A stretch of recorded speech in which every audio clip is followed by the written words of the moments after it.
Hello, everyone. Welcome to the Newsbrowse News broadcast.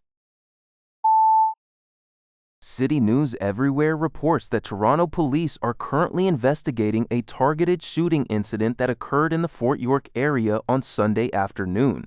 Authorities responded to reports of gunshots around 2:30 p.m. at Queens Wharf Road and Fort York Boulevard. A man in his 20s was found injured at the scene and was subsequently transported to a hospital, where he is being treated for non-life-threatening injuries. Detectives have indicated that this appears to be a targeted incident, though the investigation is still in its early stages. Police are actively searching for a suspect who was last observed fleeing the area in a red-colored SUV. Further details are expected as the investigation progresses. The emergency department at Mission Memorial Hospital is set to close overnight on Sunday due to ongoing physician staffing challenges.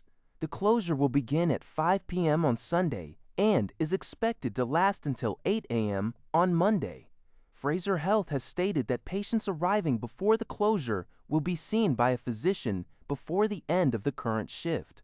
During the overnight closure, emergency-trained nurses will remain on site to assist walk-in patients with basic care, redirect patients, or transfer those with urgent needs to neighboring hospitals.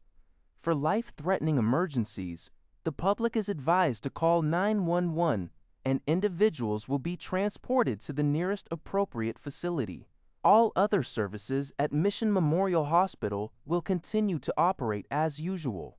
This temporary closure follows a period earlier this month when the ER operated with reduced hours, only accepting patients between 8 a.m. and 5 p.m. This report is from City News Everywhere. CTV News reports that police in Abbotsford stated speeding was clearly a trend throughout the city on Sunday, leading the department's traffic enforcement unit to impound 11 vehicles within 10 hours. Among those caught was a DoorDash driver, who was clocked going 117 kilometers per hour in a 50 kilometers per hour zone on Marshall Road. Another incident involved a driver caught traveling 144 kilometers per hour in a 60 kilometers per hour zone near King and Lefevre Road Sunday morning.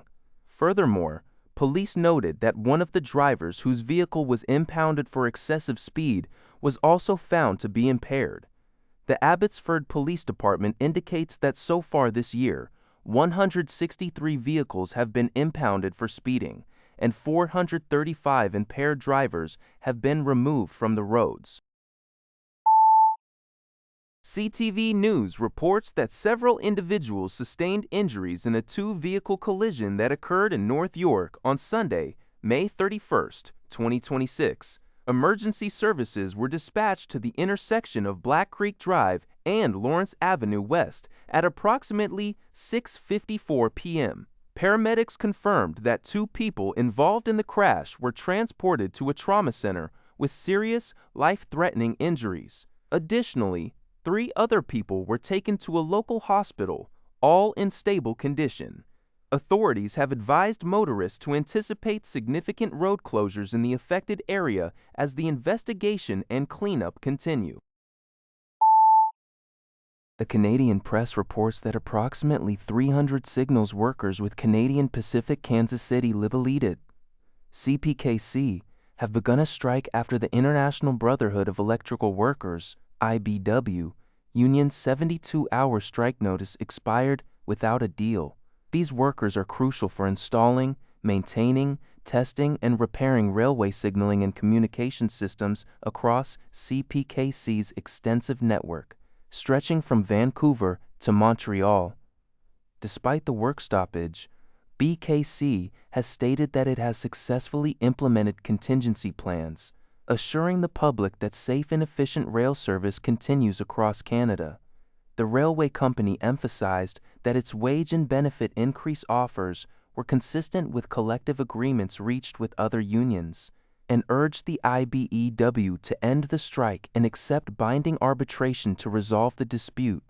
Conversely, The IBEW union asserted that CPKC failed to engage meaningfully on its core fiscal proposals throughout months of bargaining and a federally mandated conciliation and mediation process. The union highlighted unresolved issues pertaining to recruitment, retention, compensation, and work-life balance within the Signals and Communications Department as primary drivers for the strike, which is supported by a 96% strike mandate vote. The IBEW remains open to further discussions to achieve a fair negotiated settlement. That's all for this video. Thank you for watching. See you in the next video.